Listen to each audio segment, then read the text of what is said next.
This is Akashvani Itanagar, the news read by Apu Gapak.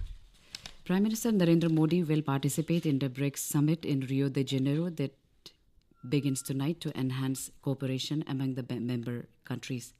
The 17th edition of BRICS summit will take up issues of global governance reforms, climate change challenges, artificial intelligence, and among other things. During the summit, the Prime Minister is also likely to hold bilateral meetings with other leaders on the sidelines. After the two-day summit, a bilateral visit to Brasilia will follow, the first by an Indian Prime Minister in nearly 6 decades. Union Minister for Cooperation Amit Shah has said that cooperative societies have an important contribution in the economic development of the country. Shah said this while inaugurating various developmental works of Amul and NDTB in Anand, Gujarat on the occasion of completion of 4 years of the Ministry of Cooperation. Union Home Minister Amit Shah added that 2 lakh new PACs, Sakarita University, 3 cooperative societies related to the production and sale of food grains, and 3 cooperative societies related to dairy together will further strengthen the cooperative movement of the country.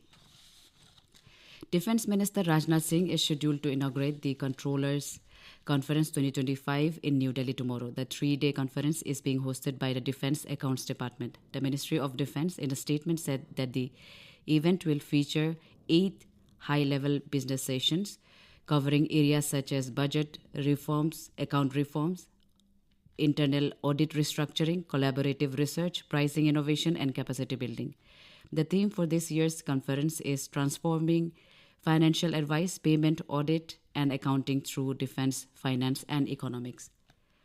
Prime Minister Narendra Modi extended his warmest wishes to His Holiness the Dalai Lama on his 90th birthday on behalf of 1.4 billion Indians. In a social media post, Modi described the Dalai Lama as an enduring symbol of love, compassion, patience, and moral discipline.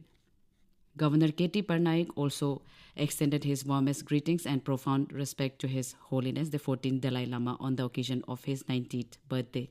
The governor, in his message, said that His Holiness the Dalai Lama is a living embodiment of compassion, peace, and timeless wisdom.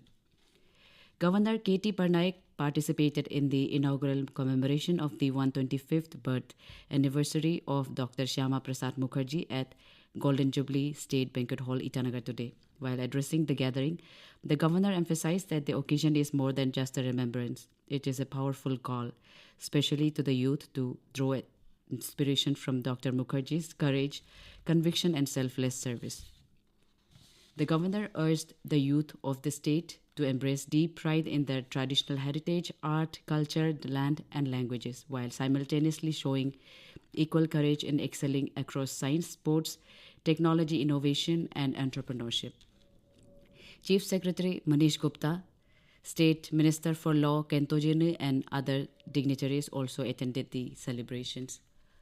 Deputy Chief Minister Chauna Mein today joined hundreds of devotees, dignitaries, and members of Tibetan community at Darjeeling Tibetan settlement in Tezu to celebrate the 90th birth anniversary of His Holiness the 14th Dalai Lama. In his speech, the DCM described His Holiness as not only a spiritual leader for Tibetan people but also a beacon of peace and compassion for the entire world.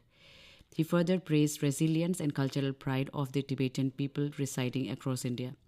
The celebration was also attended by ministers Wangki Lowang and Pasang Dorji Sona, along with local MLA Dr. Mohesh Chai and others. As part of the nationwide Nasha Mukt Abhiyan, Tirap Desi Techu Aran, along with the Deputy Director ICDS and Dipro Khonsa, visited the New Life Foundation Rehab Center at Old Tupi, Khonsa yesterday. The visit was aimed at raising awareness about substance abuse, advocate for a drug-free society, and to extend support to individuals undergoing rehabilitation. During the visit, the DC conducted a thorough inspection of the facility to ensure adherence to health and safety standards and to assess the overall environment for the inmates' recovery. The visit highlighted the Tirap administration's commitment to create a supportive ecosystem for rehabilitation and fostering a long-term vision for a drug-free community. That's all in this news bulletin. Namaskar.